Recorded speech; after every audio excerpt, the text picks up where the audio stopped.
وَلِلَّهِ الْأَسْمَاءُ الْحُسْنَى فَادْعُوهُ بِهَا۔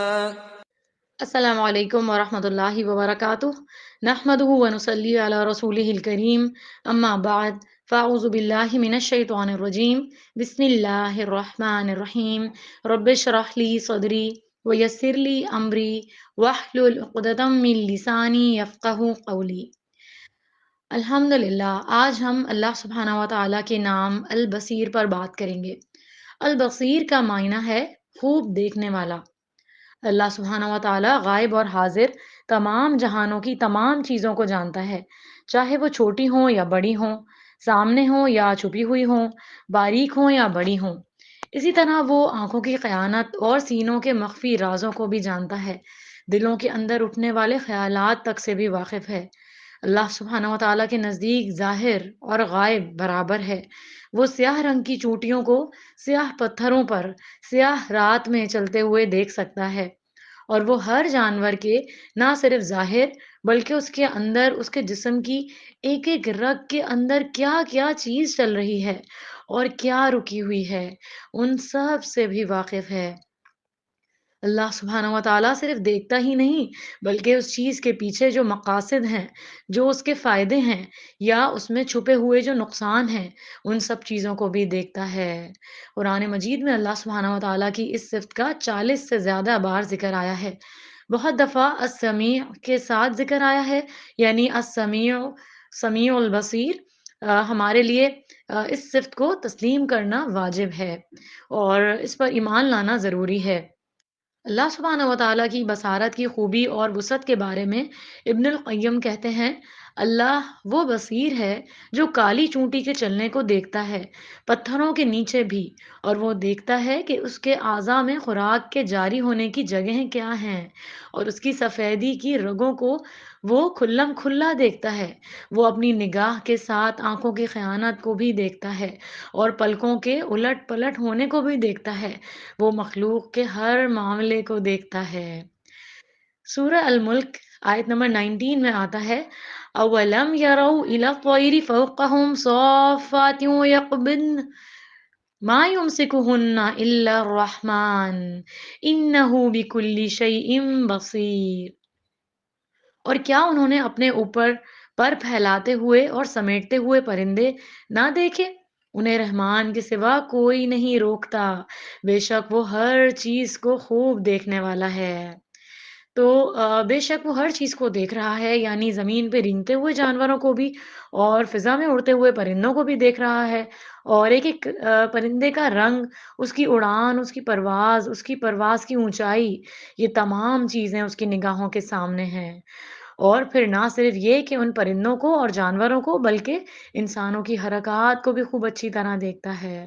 ہم جب اٹھتے ہیں، بیٹھتے ہیں، لیٹتے ہیں، سوتے ہیں، جاگتے ہیں، بولتے ہیں، کچھ بھی جو کر رہے ہوتے ہیں، اللہ سبحانہ و تعالیٰ کی نگاہوں میں ہوتے ہیں۔ سورہ مؤمن کی آیت نمبر 19 میں اللہ سبحانہ و تعالیٰ فرماتا ہے، يَعْلَمُ خَائِنَةَ الْأَعْيُنِ وَمَا تُخْفِي الصُّدُورُ۔ اللہ آنکھوں کی خیانت کو جانتا ہے اور اسے بھی جو سینے چھپاتے ہیں۔ تو یعنی ہماری آنکھوں کے سامنے جو بھی کچھ ہوتا ہے، یعنی ہماری آنکھ جو بھی کچھ دیکھتی ہے وہ اس کو بھی نوٹ کر لیتا ہے کہ ایک آنکھ نے کس قسم کا اشارہ کیا اور کس چیز کو دیکھا اور کس نیت سے دیکھا، کس ارادے سے دیکھا، اور دیکھنے کے بعد پھر اس کے اندر کس قسم کی ہلچل ہوئی، اور اس کے بعد انسان کا پھر ریاکشن کیا ہوا، یہ تمام چیزیں بھی اس کے علم میں ہیں۔ اور پھر یہ کہ اللہ سبحانہ و تعالیٰ کے دیکھنے اور مخلوق کے دیکھنے میں بہت بڑا فرق ہے۔ سورۃ الانعام آیت نمبر 103 میں آتا ہے، لا تدرکہ الابصار وہو یدرک الابصار وہو اللطیف الخبیر۔ آنکھیں اس کا احاطہ نہیں کر سکتی اور وہ تمام آنکھوں کا احاطہ کیے ہوئے ہے، اور وہی ہر باریک چیز کو جاننے والا بڑا خبردار ہے۔ تو نگاہیں جو ہیں وہ اسے نہیں پا سکتی، یعنی اگر تمام جن اور انس کی نگاہیں، ملائکہ کی، ساری مخلوق کی نگاہیں اکٹھی ہو جائیں، یعنی سب کی دیکھنے کی پاور کو ایک پاور بنا لیا جائے، اور اس سے اگر کوئی اللہ سبحانہ و تعالیٰ کو دیکھنا چاہے تو نہیں دیکھ سکتا۔ اسی طرح یہ کہ نگاہ مختلف طرح کی ہوتی ہے۔ ایک نگاہ تو وہ ہے جو اللہ سبحانہ و تعالیٰ نے انسان کو دی، یا بعض حیوانوں کی ہے یا پرندوں وغیرہ کی ہے، لیکن کچھ نگاہیں جانوروں کے اختلاف کے ساتھ مختلف بھی ہیں۔ کچھ جانور اس طرح کی آنکھ سے نہیں دیکھتے جس طرح کی آنکھ سے ہم دیکھتے ہیں۔ بعض جانوروں کی بصارت ان کے کانوں میں ہوتی ہے، سبحان اللہ۔ بعض جانور اپنے مختلف ونگز وغیرہ یا اپنے ڈنک وغیرہ کے ساتھ یا اپنے جسم کے باقی حصوں کے ساتھ دیکھتے ہیں۔ اسی طرح بعض اوقات نابینا لوگ آنکھوں کے بغیر بھی دیکھ لیتے ہیں، وہ صرف کپڑے کو چھو کر اس کا رنگ معلوم کر لیتے ہیں۔ اسی طرح اللہ سبحانہ وتعالی بعض اوقات کسی کو اگر یہ نگاہوں والی آنکھیں نہیں دیتا تو دل کی آنکھیں دے دیتا ہے، اور بہت سے لوگ بہت صاحب حکمت ہوتے ہیں، اور حقیقت یہ ہے کہ اللہ سبحانہ وتعالی جس کو حکمت عطا کر دیتا ہے، اندر کا نور عطا کر دیتا ہے، دل کا نور، اس کے لیے ظاہر کی چیزوں سے آگے دیکھنا بھی ممکن ہو جاتا ہے، انسان پھر باتوں کی تہہ تک پہنچ جاتا ہے۔ سورۃ البقرہ آیت نمبر 269 میں اللہ سبحانہ وتعالی فرماتا ہے، یؤتی الحکمت من یشاء ومن یؤت الحکمت فقد اوتی خیرا کثیرا وما یذکر الا اولو الالباب۔ اللہ جسے چاہتا ہے حکمت دیتا ہے، اور جسے حکمت دی جائے تو بے شک اسے بہت زیادہ بھلائی مل گئی، اور عقل والے ہی نصیحت مانتے ہیں۔ ہمارا شمار کس میں ہوتا ہے؟ کیا ہم عقل والے ہیں؟ کیا ہم قرآن کی آیات پہ پونڈر کرتے ہیں، سوچتے ہیں، سمجھتے ہیں، ان پہ غور و فکر کرتے ہیں، یا بس سنتے سنتے ہی اور بس کانوں میں جاتے ہی بس ہم آگے بڑھ جاتے ہیں؟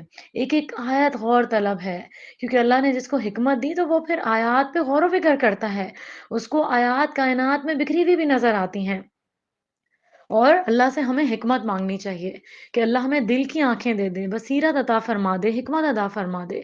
گویا اللہ سبحانہ و تعالیٰ نے جس کو بصارت کے علاوہ بصیرت دی اور معاملہ فہمی کی صلاحیت عطا کی، اس پر اس نے بہت بڑا کرم کیا۔ پھر یہ کہ اللہ سبحانہ و تعالیٰ ایمان والوں کو رحمت کی نگاہ سے دیکھتا ہے، خصوصاً جب بندے اس کی اطاعت اور فرما برداری کا کام کر رہے ہوتے ہیں۔ پھر اسی طرح جو شخص تہجد کے لیے اٹھتا ہے، اللہ سبحانہ و تعالیٰ اس پر اپنی خصوصی نظر فرماتا ہے۔ تہجد کے وقت جب انسان اپنے نفس کے خلاف اٹھ کر وضو کر کے اللہ سبحانہ و تعالیٰ سے دعائیں کرتا ہے، تو اللہ سبحانہ و تعالیٰ نہ صرف یہ کہ اس کی دعائیں قبول فرماتے ہیں، بلکہ دوسری مخلوق پر اس کے لیے فخر کرتے ہیں۔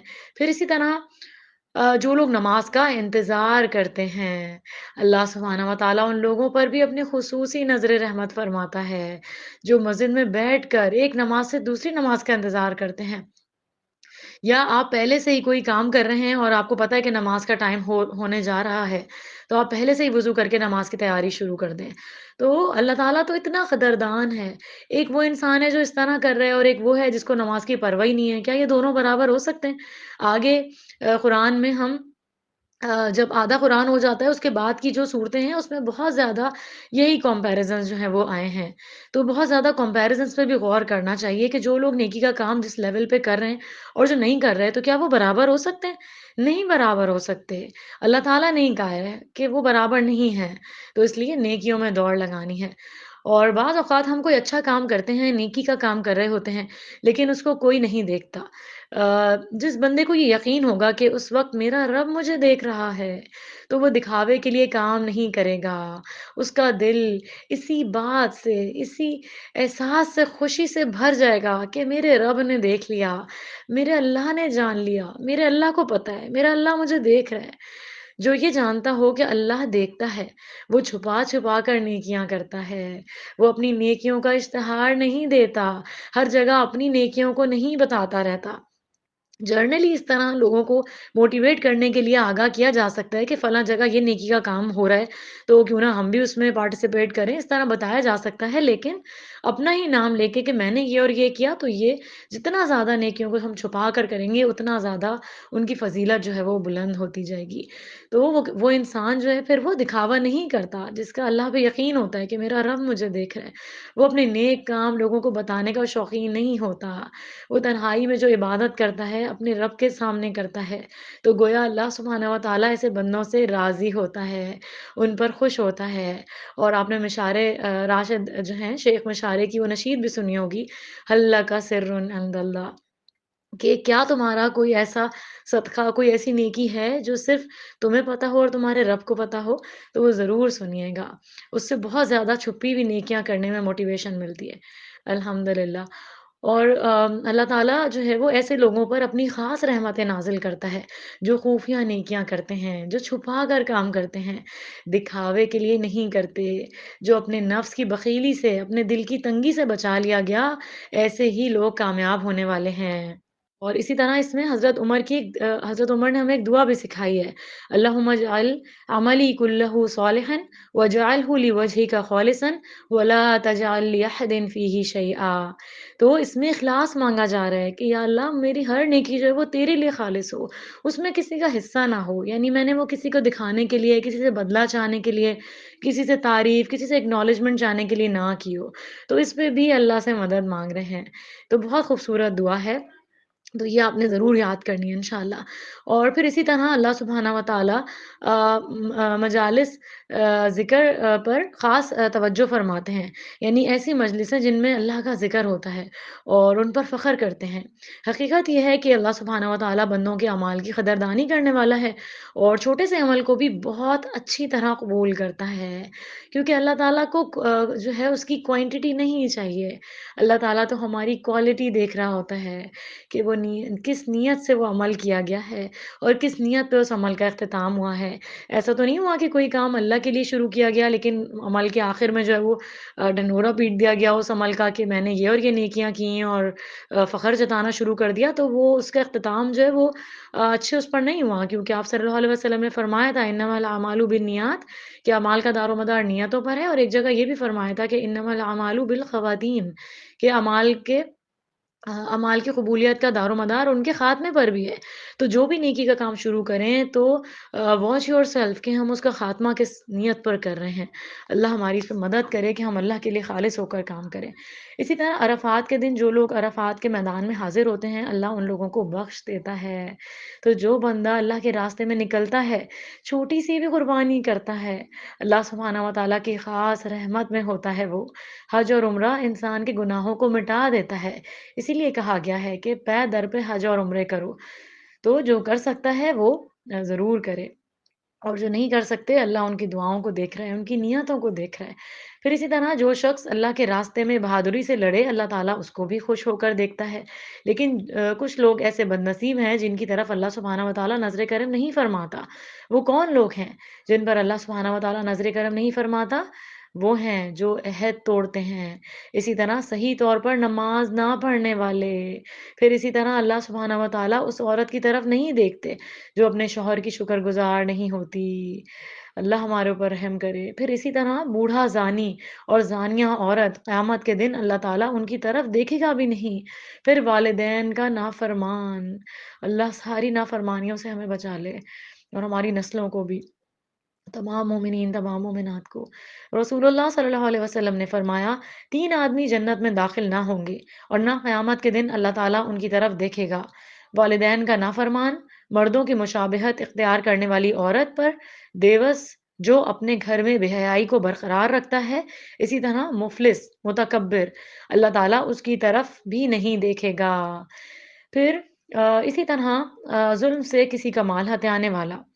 تو ہمارے دل میں اللہ سبحانہ و تعالیٰ کی اس صفت کا پختہ یقین ہو جائے یا احساس ہو جائے تو ہمیں اللہ سبحانہ و تعالیٰ کو اس نام کے ساتھ پکارنا چاہیے، جیسے موسیٰ علیہ السلام نے دعا کی تھی۔ سورہ طٰہٰ آیت نمبر 25 سے 28 میں آتا ہے، رب اشرح لی صدری ویسر لی امری واحلل عقدۃ من لسانی یفقہوا قولی۔ اے میرے رب، میرے لیے میرا سینہ کھول دے اور میرے لیے میرا کام آسان کر اور میری زبان کی گرہ کھول دے کہ وہ میری بات سمجھیں۔ پھر اسی طرح جیسے قوم فرعون کے مومن شخص کا جو ہے وہ کہا تھا، مومن شخص نے جو ہے وہ کہا تھا، سورہ مومن آیت نمبر 44 میں آتا ہے، وَأُفَوِّضُ أَمْرِي إِلَى اللَّهِ إِنَّ اللَّهَ بَصِيرٌ بِالْعِبَادِ۔ اور میں اپنے معاملات اپنے رب کے سپرد کرتا ہوں، اللہ اپنے بندوں کو خوب دیکھنے والا ہے۔ تو بعض اوقات انسان کے اوپر کوئی تہمت لگ جاتی ہے، کوئی الزام تراشی ہوتی ہے، کوئی مشکل وقت آتا ہے، تو ایسے میں اس کے اپنے ماں-باپ بھی، بہن-بھائی، دوست، عزیز رشتہ دار کوئی بھی نہیں سمجھ پاتا اور کوئی بھی اس کی پوری سچویشن کو اینالائز نہیں کر سکتا کہ اس مشکل میں پڑے شخص کے اوپر کیا بیت رہی ہے۔ ایسے ہی بیماریوں میں بھی دیکھ لیں کہ جس تکلیف میں بھی انسان ہوتا ہے، تو صرف اس کا رب جانتا ہے اور اس بندے کو معلوم ہوتا ہے کہ کس نوعیت کی تکلیف وہ محسوس کر رہا ہے۔ کسی کو بتانے سے وہ نہیں دوسرے کو آگاہ کر سکتا تکلیف سے۔ تو ایسے سارے حالات میں اگر انسان اپنا دل اپنے رب کے سامنے رکھ دے اور اپنے حالات اپنے رب کے سپرد کر دے، تو اللہ سبحانہ و تعالیٰ اس کی خوب خبر رکھنے والا ہے، دیکھنے والا ہے، اس کی ٹیک کیئر کرنے والا ہے اور اس کی مشکل آسان کرنے والا ہے۔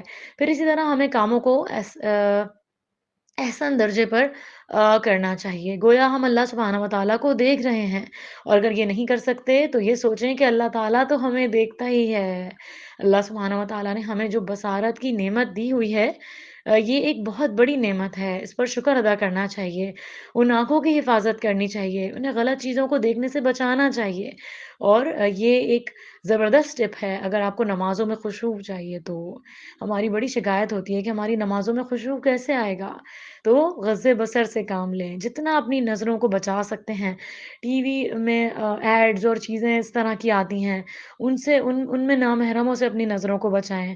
مرد عورتوں کو نہ دیکھیں، عورتیں غیر محرم مردوں کو مطلب، تو اس طرح سے اپنی نظروں کو بچائیں۔ اسی طرح فونز جو ہر وقت ہمارے پاس ہوتے ہیں، اس میں آپ کوئی نیکی کی بات بھی سن رہے ہیں تو اس میں بھی ایڈز آ جاتے ہیں، اس کے نیچے اور ریلز آ جاتی ہیں، اس کے نیچے اور ویڈیوز آ جاتی ہیں۔ تو جب تک دل میں تقویٰ نہیں ہوگا، ان ساری چیزوں سے نہیں بچا جا سکتا۔ جس کے دل میں تقویٰ ہوگا، اس کے لیے ان سارے گناہوں سے بچنا بے انتہا آسان ہے اور مومن وہی ہے جو ساری زندگی جدوجہد کرتا رہتا ہے۔ تو پھر اس کی نمازیں بھی بہترین ہوتی ہیں اور پھر نمازیں پڑھ کر ان کی حفاظت بھی تو کرنی ہے۔ بہت سے ایسے لوگ ہیں جو نمازیں پڑھتے ہیں اور پھر دوسرے گناہوں میں ملوث ہو جاتے ہیں، تو پھر ان کی نمازیں اس کوالٹی کی نہیں رہ سکتی جس لیول پر ایمان کے انسان ہوتا ہے اور اگر وہ اپنے آپ کو گناہوں سے نہیں بچا رہا ہوتا، تو کیا سمجھ رہا ہے وہ کہ وہ اسی لیول پر رہے گا ایمان کے؟ ہرگز نہیں، اس کا وہ لیول کبھی بھی برقرار نہیں رہ سکتا اگر وہ آگے سے آگے جانے کی کوشش نہ کرے۔ اللہ تعالیٰ ایسے لوگوں کی پھر مدد نہیں کرتا، کیونکہ اللہ تعالیٰ نے کہا ہے فَاسْتَبِقُوا الْخَيْرَاتِ، نیکیوں میں دوڑ لگاؤ۔ جو انسان نیکیوں میں دوڑ لگا رہا ہوتا ہے، اس سے کہیں کوئی کمی چوک بھول چوک بھی ہو جاتی ہے تو اللہ تعالیٰ اس سے درگزر فرمائے گا اور اس کے لیے نیکیوں کے راستے آسان کر دے گا۔ تو دل میں تقویٰ ہوگا تو غض بصر انتہائی آسان ہو جائے گا، چاہے آپ کے پاس فون ہو، چاہے آپ ٹی وی کے پاس ہوں یا کہیں پر بھی ہوں، آپ کو یہ ساری چیزیں بس جس چیز کو آپ نے حاصل کرنے کے لیے، اللہ سے قربت پانے کے لیے ان چیزوں کا استعمال کرنا ہے وہ آپ کریں۔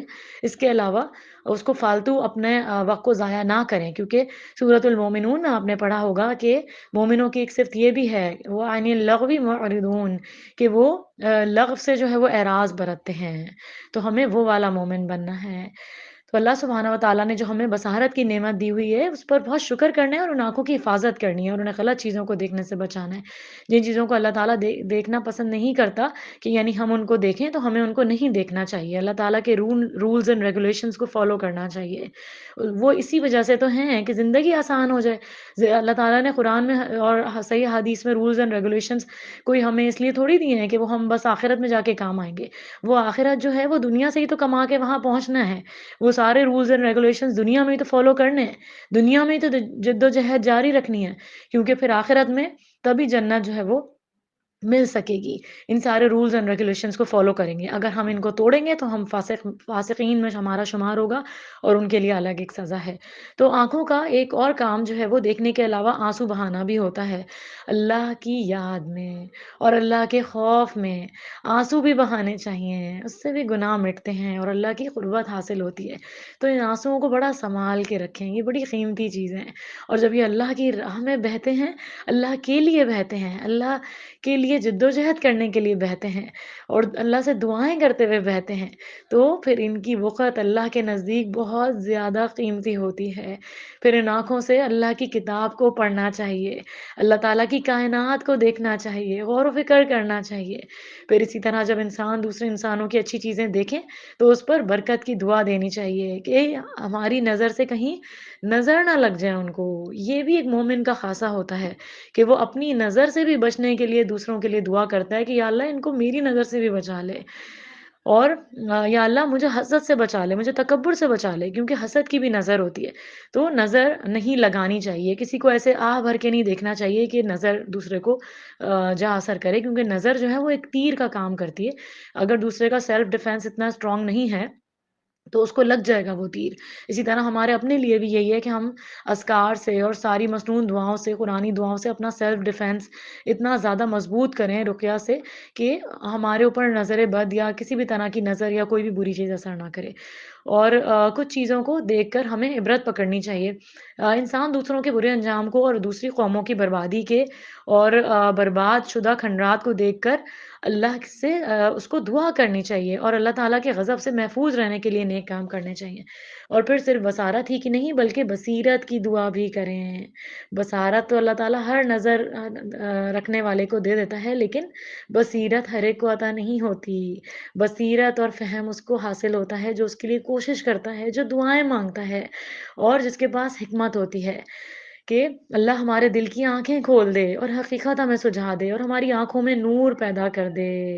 پھر اسی طرح انسان حرام چیزوں کو دیکھنے سے اپنے آپ کو بچائے اور دنیا کی زیب و زینت کی طرف لمبی نظر اٹھا کے نہ دیکھے، کیونکہ قرآن میں کہا ہے اللہ تعالیٰ نے وَلَا عَيْنَيْكَ کا کہ نظریں بھر کے نہ دیکھو۔ یہ جو کافروں کی دنیا میں دوڑ دھوپ ہے، ان کی جو کامیابی ہیں تو ان کی طرف اتنی لمبی نظر بھر کے نہ دیکھو کہ تم آہ کرنے لگو اور تم یہ سوچنے لگو کہ مجھے بھی یہی سب میسر آ جائے۔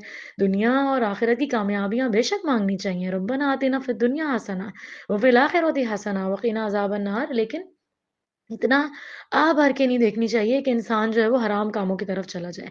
تو ایسے نظر اٹھا کے نہ دیکھے تاکہ اس کے دل میں اللہ کی محبت میں کمی نہ آ جائے، کہ وہ کہیں اللہ کی نافرمانی والے کام نہ کرنے لگے، کیونکہ آپ صلی اللہ علیہ وسلم نے فرمایا تھا کہ اگر اللہ نے کسی کو قرآن کی نعمت سے سرفراز کیا ہو اور وہ اپنے سے زیادہ دنیا میں کسی اور کو بلیسڈ سمجھ لے تو پھر اس نے قرآن کی قدر نہیں پہچانی۔ اللہ تعالی ہم سب کو قرآن کی اور حکمت کی اور فہم و بصارت ہمیں عطا فرما دے اور ہمیں اس کی قدر کرنے والا بنا دے اور ہمیں حکمت سے نواز دے۔ اور اسی طرح نگاہوں کی خیانت سے بھی انسان پوری طرح بچے تاکہ اپنے رب کے دیدار کے قابل ہو سکے۔ سب سے بڑی نعمت پانے کا ٹارگٹ جو ہے وہ ہمیں رکھنا ہے دنیا میں۔ جب یہاں کوشش کریں گے تبھی انشاءاللہ آخرت میں وہ نصیب ہو سکے گا، کیونکہ سارے لوگوں کو وہ نہیں ملے گا۔ بہت اسپیشل VVIPs لوگ ہوں گے جن کو اللہ تعالیٰ اپنا دیدار کرائے گا۔ اللہم اجعلنا منہم۔ اللہ تعالیٰ ہم سب کو ان میں شامل کر دے۔ اللہ تعالیٰ ہم سب کو اپنا دیدار نصیب فرمائے۔ وآخر دعوانا ان الحمد للہ رب العالمین۔ سبحانک اللہم و بحمدک، اشہد ان لا الہ الا انت، استغفرک و اتوب الیک۔ السلام علیکم ورحمۃ اللہ وبرکاتہ۔